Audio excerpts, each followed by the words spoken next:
16 കൊല്ലമായി വെള്ളം തന്നുകൊണ്ടിരിക്കുന്ന ജനതയെ, ആ വെള്ളം തരുന്നവരെ കൊല്ലരുതേ, കൊല്ലരുതേ.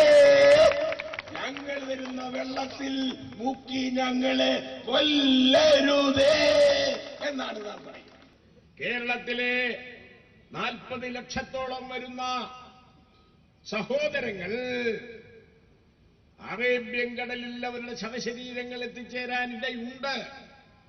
മുല്ലപ്പെരിയാർ പൊട്ടിയാൽ 4668 ഏക്കറിലാണ് 165 അടി ഉയരത്തിൽ 165 അടി ഉയരത്തിൽ 4668 ഏക്കറിൽ താങ്ങിപ്പിടിച്ചുകൊണ്ടിരിക്കുന്ന ആ 12 TMC വെള്ളം അണപൊട്ടിയാൽ അതിശക്തമായ ഊക്കോടുകൂടി താഴേക്ക് പതിച്ച് വൃക്ഷങ്ങളും മരങ്ങളും വീടുകളും മനുഷ്യരും അവരെല്ലാം ആവാഹിച്ചുകൊണ്ട് താഴ്ന്ന പ്രദേശത്തുകൂടി ഒഴുകി ഒഴുകി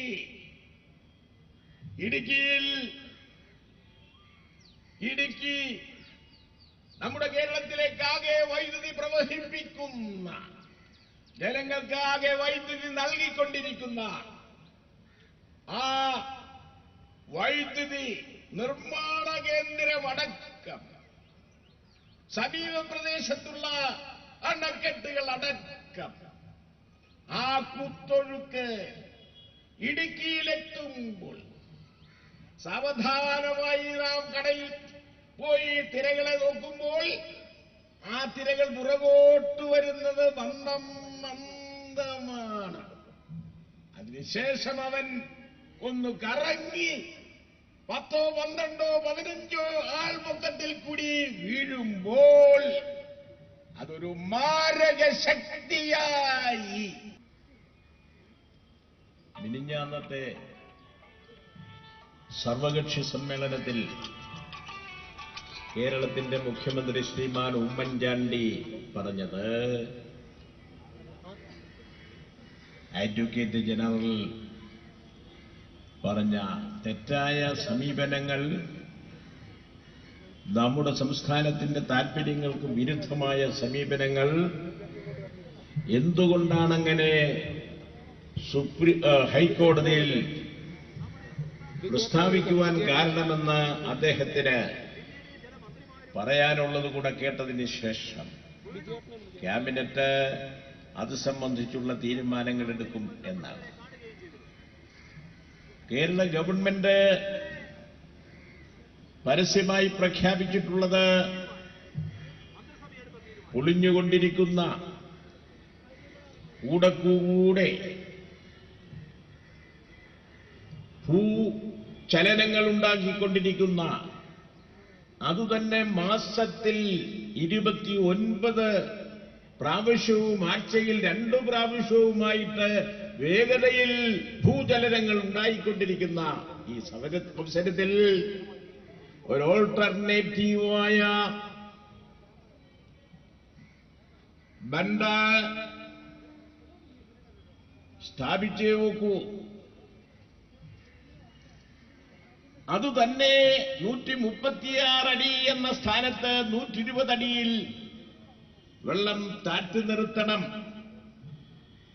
തമിഴ്നാടിന് കൊടുക്കുവാനുള്ള വെള്ളം 116 വർഷമായി കൊടുത്തുകൊണ്ടിരിക്കുന്നത് പോലെ തന്നെ തുടർന്നും നൽകുന്നതാണ് എന്ന പ്രഖ്യാപനമാണ് ഇടതുപക്ഷ ജനാധിപത്യ മുന്നണിയും UDF-ഉം ഏതാണ്ട് സർവമാനവേലും ഇന്ന് കേരളത്തിൽ പ്രഖ്യാപിച്ചുകൊണ്ടിരിക്കുന്നത്. കാരണം സുപ്രീം കോടതി നിയോഗിച്ചിട്ടുള്ള 5-അംഗ കമ്മിറ്റിയുടെ പ്രതിനിധികൾ മുല്ലപ്പെരിയാറിൽ പോയി വെള്ളത്തിനടിയിൽ തന്നെയുള്ള യഥാർത്ഥ ചിത്രങ്ങൾ പരിശോധിച്ചറിയാൻ വേണ്ടി ഇലക്ട്രിക് ക്യാമറ ഉപയോഗിച്ച് പരിശോധിച്ചതിന് ശേഷം retired chief engineer mister Sasidharan കേരളത്തിന്റെ ഭാഗത്തു നിന്നുള്ള പ്രതിനിധി പറഞ്ഞത് ഏറ്റവും അപകടകരമായ സ്ഥിതിയിലേക്ക് അണക്കെട്ട് നീങ്ങിയിരിക്കുന്നു എന്നാണ്. ഈ അവസരത്തിലാണ് ഗവൺമെന്റിന്റെ അഡ്വക്കേറ്റ് ജനറൽ ഹൈക്കോടതിയിൽ പറഞ്ഞത് അണക്കെട്ടിന് സംരക്ഷണം നൽകാൻ എല്ലാ ഏർപ്പാടുകളും ഗവൺമെന്റ് ചെയ്തിരിക്കുകയാണ്. 450 വീടുകൾ മാറ്റി താമസിപ്പിക്കുക എന്നതാണ് ആവശ്യം. അതിനുവേണ്ടി 8 സ്കൂളുകൾ ഞങ്ങൾ ഏർപ്പാട് ചെയ്തിട്ടുണ്ട്. അണക്കെട്ട് പൊട്ടിയാൽ മുല്ലപ്പെരിയാർ വെള്ളം ഇടുക്കിയിൽ ജലസംഭരണിയുടെ ഒഴിവുള്ള സ്ഥാനത്ത് ആ വെള്ളം കയറി കിടന്നോളും. അതുകൊണ്ട് കൂടുതൽ ആപത്തൊന്നും വരാനില്ല എന്നാണ് യാഥാർത്ഥ്യത്തിന് വിരുദ്ധമായി അഡ്വക്കേറ്റ് ജനറൽ പറഞ്ഞത്. അഡ്വക്കേറ്റ് ജനറൽ അങ്ങനെ പ്രസ്താവിക്കുവാൻ കേരളത്തിന്റെ റവന്യൂ മന്ത്രി റിട്ടേണായിട്ട് എഴുതിക്കൊടുത്ത ആ നിർദ്ദേശത്തിന്റെ അടിസ്ഥാനത്തിലാണ് അഡ്വക്കേറ്റ് ജനറൽ കോടതിയിൽ ഇങ്ങനെ പറഞ്ഞത് എന്നാണ് പിന്നീട് പുറത്തു വന്നിട്ടുള്ളത്. അപ്പോഴൊന്നാം പ്രതി റവന്യൂ മന്ത്രി, രണ്ടാം പ്രതി അഡ്വക്കേറ്റ് ജനറൽ. അതിനുശേഷം അഡ്വക്കേറ്റ് ജനറൽ ക്യാബിനറ്റ് വിളിച്ചു വരുത്തി ചോദ്യങ്ങൾ ചെയ്തപ്പോൾ ഈ സത്യാവസ്ഥ അഡ്വക്കേറ്റ് ജനറൽ മുഖ്യമന്ത്രിയുടെ മുഖത്ത് നോക്കി ക്യാബിനറ്റ് അംഗങ്ങളെ അറിയിച്ചു. മാനവദനായി ക്യാബിനറ്റ് യോഗത്തിലേക്ക് കയറി വന്ന അഡ്വക്കേറ്റ് ജനറൽ സുസ്മേരവദനായി തിരിച്ചുപോയി എന്നാണ് പത്ര റിപ്പോർട്ട്. റവന്യൂ മിനിസ്റ്റർ പറഞ്ഞ കാര്യങ്ങൾ കൂടി അറിഞ്ഞപ്പോൾ ആരെല്ലാമാണ് തെറ്റുകാരെന്ന് മനസ്സിലാക്കി അതിന് പരിഹാരമായി ഒരു നിർദ്ദേശം, അതെല്ലാം തിരുത്തി കോടതിയെ അറിയിച്ചാൽ മതി എന്നുള്ള നിലയിൽ ആർക്കും ഒരു തെറ്റും പറ്റിയിട്ടില്ല എന്ന നിലയിലാണ് മുഖ്യമന്ത്രിയും അനുയായികളും എത്തിച്ചേർന്നത്. അതേസമയം ഇന്ന് നാം ഇവിടെ മനുഷ്യ കോട്ടയാക്കി മാറ്റിക്കൊണ്ട് ഇടതുപക്ഷ ജനാധിപത്യ മുന്നണിയുടെ പ്രതിഷേധം അറിയിക്കുമ്പോൾ ഇന്ന് തന്നെ വണ്ടിപ്പെരിയാറിലും സമീപ പ്രദേശത്തും കേരളമാകെയും KPCCയുടെ നേതൃത്വത്തിലുള്ള കോൺഗ്രസ് അംഗങ്ങൾ, പ്രമുഖ നേതാക്കൾ ഉപവാസമനുഷ്ഠിക്കുകയാണ്. അഡ്വക്കേറ്റ് ജനറലിന്റെയും നേതാക്കളുടെയും പ്രസ്താവനകൾ ഞങ്ങൾ സ്വീകരിക്കുന്നില്ല, ഞങ്ങൾ പ്രതിഷേധിക്കുന്നു എന്ന് ഇന്നലെ ജലസേചന വകുപ്പ് മന്ത്രി പി.ജെ. ജോസഫ് ഡൽഹിയിൽ ഉപവാസമനുഷ്ഠിച്ചു. ഇന്നലെ law minister mister KM Mani പാലായിൽ ഉപവാസമനുഷ്ഠിച്ചു. അങ്ങനെ ഇടതുപക്ഷ ജനാധിപത്യ മുന്നണിയുടെ അംഗങ്ങളും നേതാക്കളും അനുയായികളും എല്ലാം തന്നെ ശക്തമായ പ്രതിഷേധം അവരുടേതായ രൂപത്തിൽ പ്രകടിപ്പിക്കുമ്പോൾ KPCCയും കേരള കോൺഗ്രസിന്റെ നേതാക്കളും അവരുടേതായ നിലയിൽ അവരുടെ എല്ലാം പ്രതിഷേധം അറിയിച്ചുകൊണ്ടിരിക്കുകയാണ്. എല്ലാവരും 116 കൊല്ലമായി കെട്ടിപ്പടുത്തിട്ടുള്ള അണക്കെട്ടിന് ശൈഥില്യം വരാൻ പോകുന്നു എന്നറിഞ്ഞതോടുകൂടി കേരളത്തിലെ 40 ലക്ഷത്തോളം വരുന്ന സഹോദരങ്ങൾ അറേബ്യൻ കടലിൽ അവരുടെ ശവശരീരങ്ങൾ എത്തിച്ചേരാനിടയുണ്ട്. മുല്ലപ്പെരിയാർ പൊട്ടിയാൽ 4668 ഏക്കറിലാണ് 160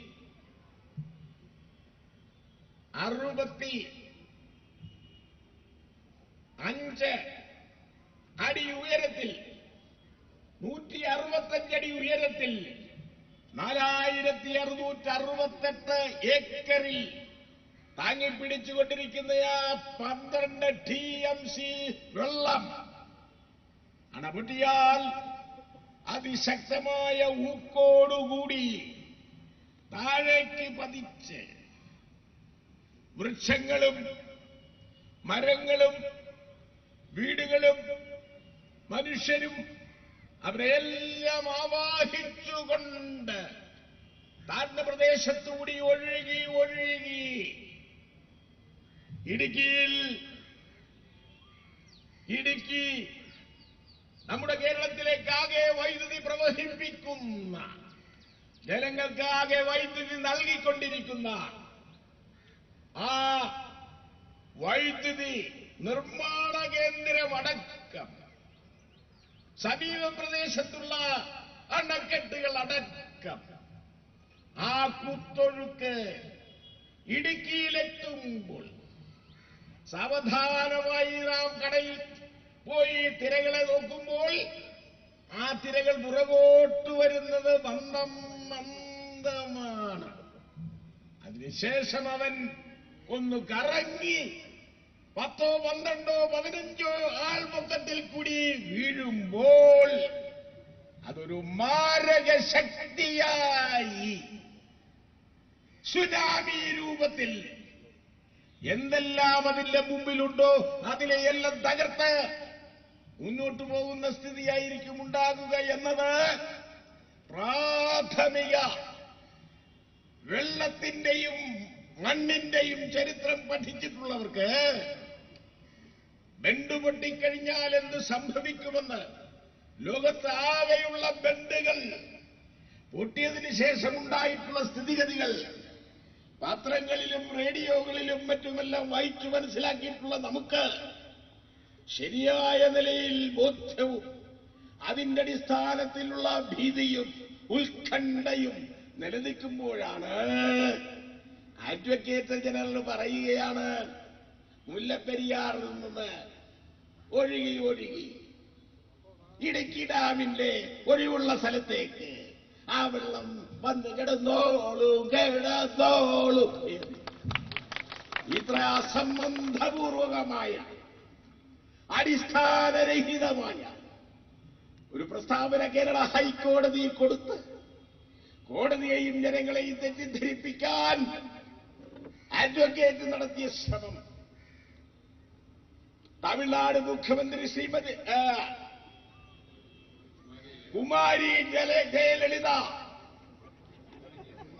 ആ പ്രസ്താവന കേട്ടുടനെ തന്നെ കുമാരി ജയലളിത ഉടനെ ആ കത്ത് പ്രധാനമന്ത്രിക്ക് ഫോർവേഡ് ചെയ്തു. കേരള ഗവൺമെന്റ് പറഞ്ഞുകൊണ്ടിരുന്നത് എത്രയേ മേൽ അടിസ്ഥാനരഹിതമായ കാര്യമാണ്.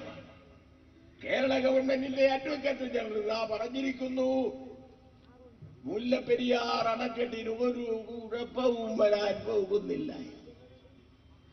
ഇങ്ങനെയുള്ള വൈരുദ്ധ്യത്തിന്റെ മധ്യത്തിലാണ് നാം ഈ മനുഷ്യക്കോട്ട സംഘടിപ്പിച്ചുകൊണ്ട് 116 കൊല്ലമായി വെള്ളം തന്നുകൊണ്ടിരിക്കുന്ന ജനതയെ ആ വെള്ളം തരുന്നവരെ കൊല്ലരുതേ ഞങ്ങൾ തരുന്ന വെള്ളത്തിൽ മുക്കി ഞങ്ങളെ കൊല്ലരുതേ എന്നാണ് നാം പറയുന്നത്. അതുകൊണ്ട് ഈ മനുഷ്യക്കോട്ട അതർഹിക്കുന്ന ഗൗരവത്തോടുകൂടി എത്തേണ്ട സ്ഥലങ്ങളിലെല്ലാം എത്തുമെന്നും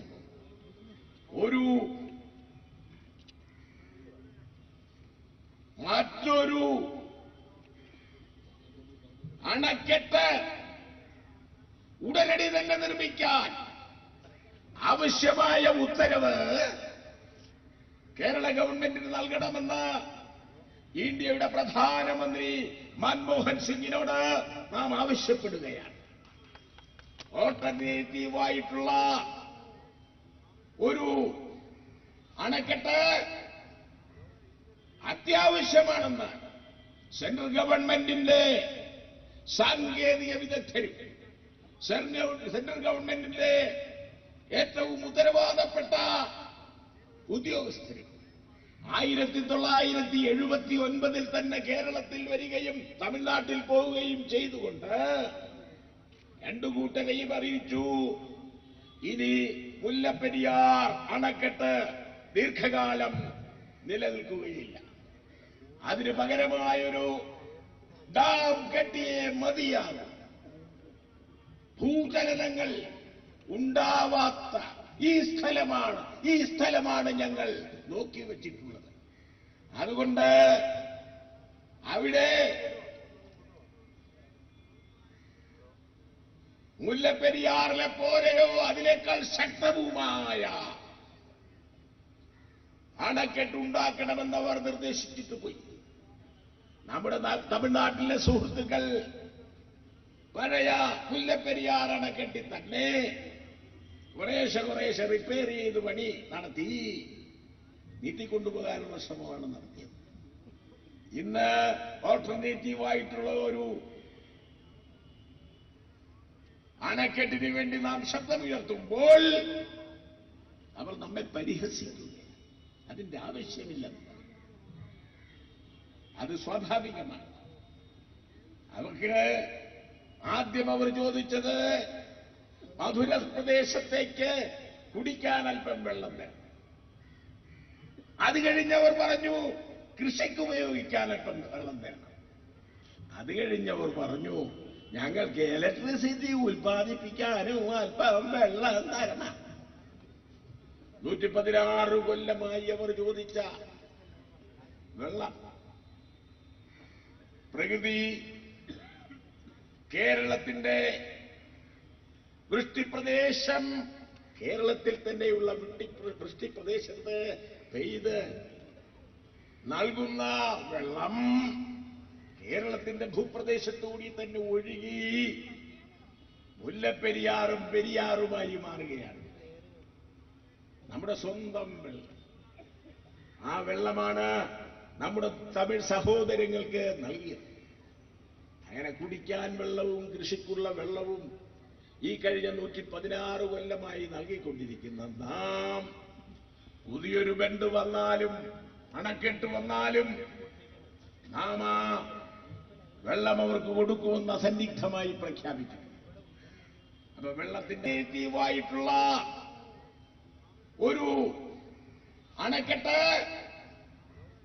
അത്യാവശ്യമാണെന്ന് സെൻട്രൽ ഗവൺമെന്റിന്റെ സാങ്കേതിക വിദഗ്ധരും സെൻട്രൽ ഗവൺമെന്റിന്റെ ഏറ്റവും ഉത്തരവാദപ്പെട്ട ഉദ്യോഗസ്ഥരും 1979 തന്നെ കേരളത്തിൽ വരികയും തമിഴ്നാട്ടിൽ പോവുകയും ചെയ്തുകൊണ്ട് രണ്ടു കൂട്ടരെയും അറിയിച്ചു, ഇനി മുല്ലപ്പെരിയാർ അണക്കെട്ട് ദീർഘകാലം നിലനിൽക്കുകയില്ല. അതിന് പകരമായൊരു ഡാം കെട്ടിയേ മതിയാകും. ഭൂചലനങ്ങൾ ഉണ്ടാവാത്ത ഈ സ്ഥലമാണ് ഞങ്ങൾ നോക്കി വച്ചിട്ടുള്ളത്. അതുകൊണ്ട് അവിടെ മുല്ലപ്പെരിയാറിലെ പോലെയോ അതിനേക്കാൾ ശക്തവുമായ അണക്കെട്ടുണ്ടാക്കണമെന്നവർ നിർദ്ദേശിച്ചിട്ട് പോയി. നമ്മുടെ തമിഴ്നാട്ടിലെ സുഹൃത്തുക്കൾ പഴയ മുല്ലപ്പെരിയാർ അണക്കെട്ടിൽ തന്നെ കുറേശ്ശെ റിപ്പയർ ചെയ്ത് പണി നടത്തി നീട്ടിക്കൊണ്ടുപോകാനുള്ള ശ്രമമാണ് നടത്തിയത്. ഇന്ന് ഓൾട്ടർനേറ്റീവായിട്ടുള്ള ഒരു അണക്കെട്ടിന് വേണ്ടി നാം ശബ്ദമുയർത്തുമ്പോൾ അവർ നമ്മെ പരിഹസിക്കുക. അതിന്റെ ആവശ്യമില്ലെന്ന്. അത് സ്വാഭാവികമാണ്. അവർക്ക് ആദ്യം അവർ ചോദിച്ചത് മധുര പ്രദേശത്തേക്ക് കുടിക്കാൻ അല്പം വെള്ളം വേണം. അത് കഴിഞ്ഞവർ പറഞ്ഞു കൃഷിക്ക് ഉപയോഗിക്കാൻ അല്പം വെള്ളം വേണം. അത് കഴിഞ്ഞവർ പറഞ്ഞു ഞങ്ങൾക്ക് ഇലക്ട്രിസിറ്റി ഉൽപ്പാദിപ്പിക്കാനും അല്പം വെള്ളം തരണം. 116 കൊല്ലമായി അവർ ചോദിച്ച വെള്ളം. പ്രകൃതി കേരളത്തിന്റെ വൃഷ്ടിപ്രദേശം, കേരളത്തിൽ തന്നെയുള്ള വൃഷ്ടിപ്രദേശത്ത് പെയ്ത് നൽകുന്ന വെള്ളം കേരളത്തിന്റെ ഭൂപ്രദേശത്തുകൂടി തന്നെ ഒഴുകി മുല്ലപ്പെരിയാറും പെരിയാറുമായി മാറുകയാണ്. നമ്മുടെ സ്വന്തം വെള്ളം. ആ വെള്ളമാണ് നമ്മുടെ തമിഴ് സഹോദരങ്ങൾക്ക് നൽകിയത്. അങ്ങനെ കുടിക്കാൻ വെള്ളവും കൃഷിക്കുള്ള വെള്ളവും ഈ കഴിഞ്ഞ 116 കൊല്ലമായി നൽകിക്കൊണ്ടിരിക്കുന്ന നാം പുതിയൊരു ബണ്ട് വന്നാലും അണക്കെട്ട് വന്നാലും നാം ആ വെള്ളം അവർക്ക് കൊടുക്കുമെന്ന് അസന്നിഗ്ധമായി പ്രഖ്യാപിച്ചു. അപ്പൊ വെള്ളത്തിന്റെ പ്രശ്നത്തിൽ നമുക്ക് തമ്മിൽ ഭിന്നാഭിപ്രായമില്ല. പിന്നെന്തുകൊണ്ട് അവർ ഓൾട്ടർനേറ്റീവായിട്ടുള്ള ആ ഒരു അണക്കെട്ടിന് തടസ്സം സൃഷ്ടിക്കുന്നു എന്ന് നമുക്ക് മനസ്സിലായി. കേരളത്തിന്റെയും ഇന്ത്യയുടെയും ഉന്നതമായ നീതിപീഠമായ സുപ്രീം കോടതി പറയുന്നത് ഔട്ട് ഓഫ് കോർട്ട് ഗവൺമെന്റിന് ഇത് സംബന്ധിച്ച് തീരുമാനമെടുക്കാം എന്നാണ്. അതുകൊണ്ട് തന്നെ ഇന്ത്യയിലെ പ്രധാനമന്ത്രി നിരവധി സംസ്ഥാനങ്ങളും കേന്ദ്രത്തിന്റെ കീഴിലുള്ള യൂണിറ്റുകളുമായി 28 സംസ്ഥാനങ്ങളുടെ അധിപനായ ഇന്ത്യയുടെ പ്രധാനമന്ത്രി ശക്തമായി പറയണം, ഇനി ഒരു നാൾ പോലും ഇപ്പോഴത്തെ മുല്ലപ്പെരിയാർ അണക്കെട്ട് നിലനിൽക്കുന്നതല്ല. അതുകൊണ്ടത് കെട്ടാൻ കേരള ഗവൺമെന്റിനെ ഞാൻ അനുവദിക്കുന്നു, നിർദ്ദേശിക്കുന്നു എന്ന് ശക്തമായി ആജ്ഞാപിച്ചാൽ നമ്മുടെ തമിഴ് സഹോദരങ്ങൾ അത് അംഗീകരിക്കാതിരിക്കാനൊക്കെ. കേരള ഗവൺമെന്റിനെ ചുമതലപ്പെടുത്തിയാൽ കേരളത്തിലെ സഹോദരീ സഹോദരന്മാരോട് മലയാളികൾ ലോകത്തിന്റെ ഏതെല്ലാം ഭാഗത്തുണ്ടോ അവരോടെല്ലാം നാം ആവശ്യപ്പെടും, മുല്ലപ്പെരിയാറിലെ അണക്കെട്ടിന് പകരം മറ്റൊരണക്കെട്ട് ഞങ്ങൾ നിർമ്മിക്കാൻ പോകുകയാണ്. നിങ്ങളുടെ എല്ലാം സഹായ സഹകരണങ്ങൾ ഉണ്ടാകണം എന്നഭ്യർത്ഥിച്ചാൽ സാങ്കേതിക വിദഗ്ധന്മാരും മറ്റും പറഞ്ഞിട്ടുള്ളത് 700 കോടിയാണ്. പിന്നെ ചിലരെല്ലാം പറയുന്നത് 600 400 കോടി മതിയാകുമെന്നാണ്. എത്രയോ ആകട്ടെ. കേരളത്തിൽ ഇന്ന് ജീവിച്ചിരിക്കുന്ന കുടുംബങ്ങളും ഗൾഫ് നാടുകളിലെ കുടുംബങ്ങളും ലോകത്തെമ്പാടുമുള്ള മലയാളി ജനതയുടെയും കൈയച്ചുള്ള സംഭാവന വന്നാൽ അവിടെ ഓൾട്ടർനേറ്റീവായിട്ടുള്ള അണക്കെട്ട് രൂപം കൊള്ളുക തന്നെ ചെയ്യും. വളരെ വേഗത്തിൽ അത്തരം അണക്കെട്ട് സൃഷ്ടിക്കുവാൻ വേണ്ടി നമുക്ക് ആത്മാർത്ഥമായി പരിശ്രമിക്കാം. അതിനുള്ള ഉത്തരവാദിത്വവും ഉത്തരവും കേന്ദ്ര ഗവൺമെന്റ് തരട്ടെ. കേരളത്തിൽ നിന്നുള്ള 6 മന്ത്രിമാരാണ് AK ആന്റണി അടക്കം ഡൽഹിയിൽ തമ്പടിച്ച് പല പല നിലകളിലുള്ള വകുപ്പുകൾ കൈകാര്യം ചെയ്യും. അവർക്ക് കണിശമായും പ്രധാനമന്ത്രിയെ നേരിട്ട് കണ്ട് കേരളത്തിന്റെ ഈ ആവശ്യം വളരെ വേഗം സാക്ഷാത്കരിക്കുന്നതിന് വേണ്ടി നടപടികൾ സ്വീകരിക്കാവുന്നതാണ്. അവരെല്ലാം അതിനു വേണ്ടിയിട്ടുള്ള നടപടി സ്വീകരിക്കുമെന്ന് ഞാൻ ആശിക്കുന്നു. അങ്ങനെ പകരമൊരു